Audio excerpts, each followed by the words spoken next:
What's up guys, my name is Ace, and this week's weekly challenge reward in Black Ops 7 is the XM325 Titan Wield, which allows you to use this LMG in Akimbo, so one gun in each hand. And today we're going to be diving deep into the details of this to see exactly how it works, and toward the end I'm actually going to be sharing a couple excellent attachment combinations to try out with this attachment. Now before we get into it, just a quick note on the gameplay. Yes, it's against bots. I'm currently experiencing a bug with this mod. Anytime I try to spawn into a regular public match, it won't let me spawn in with this dual wield version of the gun, or if it does, it will allow me to do it for like one life, but then when I die and I hit respawn, I spawn in with a single XM325 and I can't seem to get the dual wield version back. So that's pretty unfortunate. I'm sure they'll get on top of this, hopefully in the near future. And I am curious to know if you guys are experiencing this as well, if this is like a widespread issue or maybe just something on my end. But I just wanted to get these stats out for you guys in a timely fashion, so that's why the gameplay is against bots.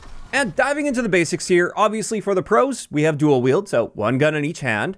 On top of that though, it also converts these to a belt-fed version of the gun. It helps our recoil, which is less relevant when we're hip firing because you obviously can't aim down sight when in dual wield. And for the cons, with it being a belt fed, it can overheat. We also have reduced mobility and our hip fire spread is a little bit worse. So that all sounds pretty straightforward, but let's dive deeper here. And the first thing I wanted to point out is your time to kill potential with this being a dual wield, because it's worth noting our damage and range values are identical to the base version of this gun. There's no changes there. However, since we can fire both guns at the same time, now we can get 5 shots on target in as little as 120 milliseconds.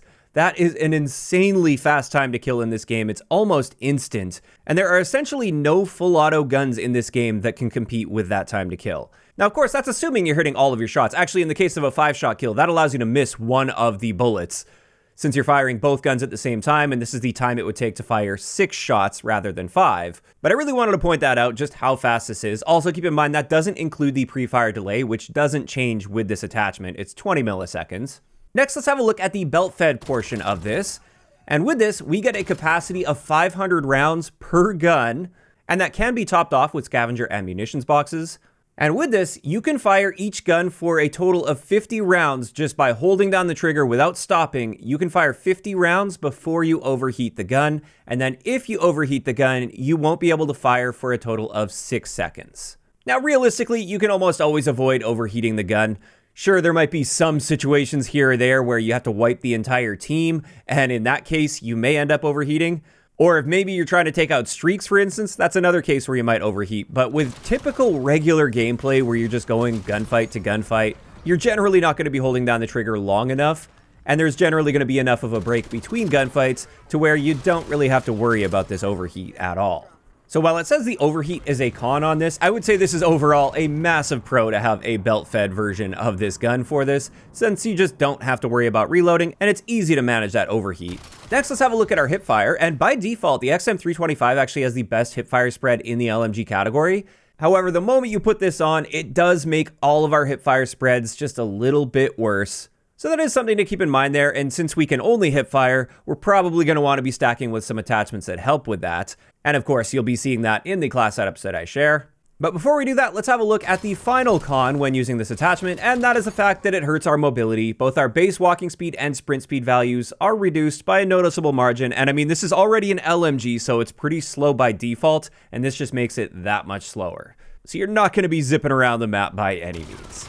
And that's pretty much it when it comes to the important stats. Now let's talk about some excellent attachment combinations that I've got for you guys. And I've got 2 different versions of this that play quite differently. So the first one I wanted to share is what I call my aggressive Akimbo build.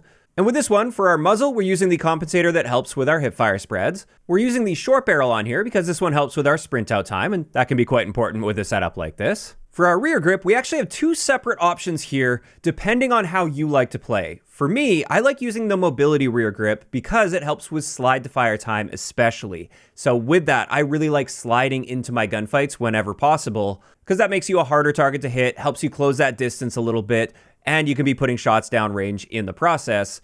However, some people don't like sliding into fights, and if you're one of those people, I would use the rear grip that helps with your sprint out time so you can get that value as low as possible, so then you can just come out of a sprint and start firing that much sooner. So go with what works best for your playstyle when it comes to that.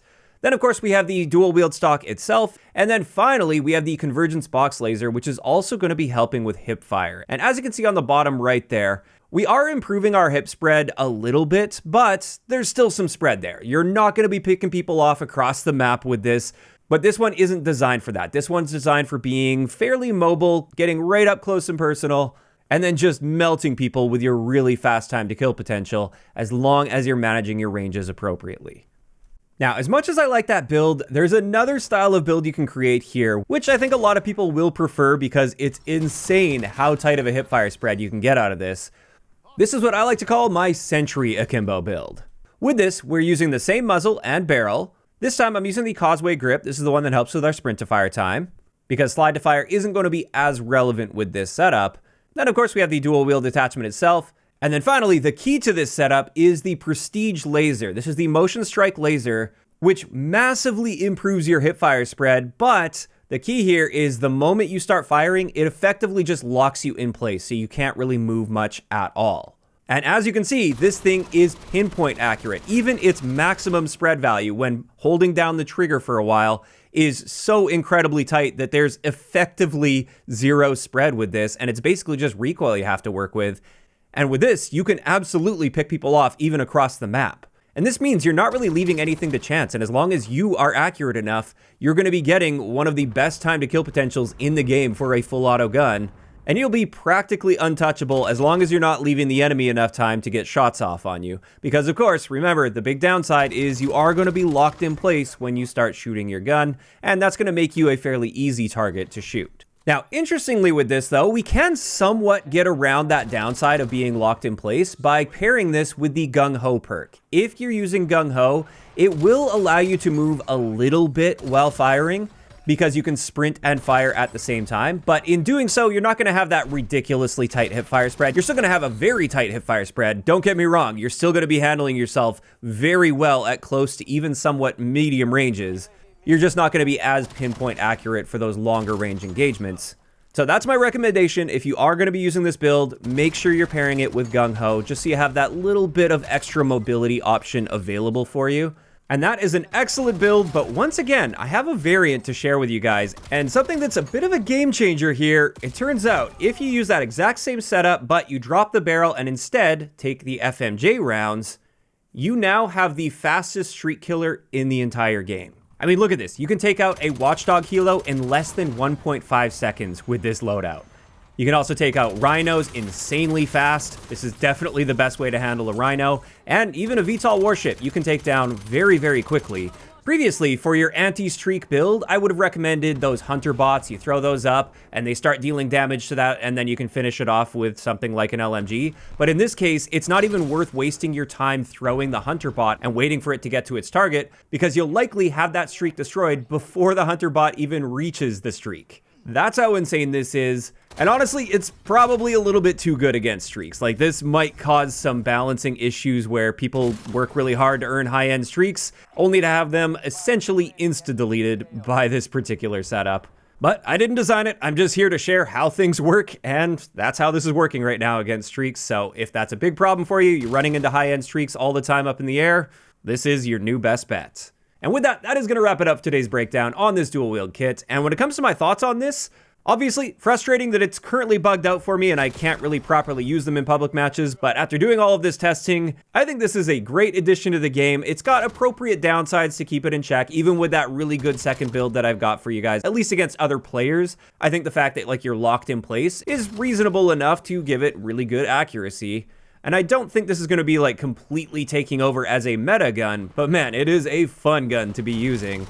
My only concern is its power against streaks. I do think that's probably a little bit overkill. I don't think you should be able to take out some of the highest end streaks in the game within like 2 seconds or less. So at the very least, I think they probably should be blocking off the FMJ ammo when using this.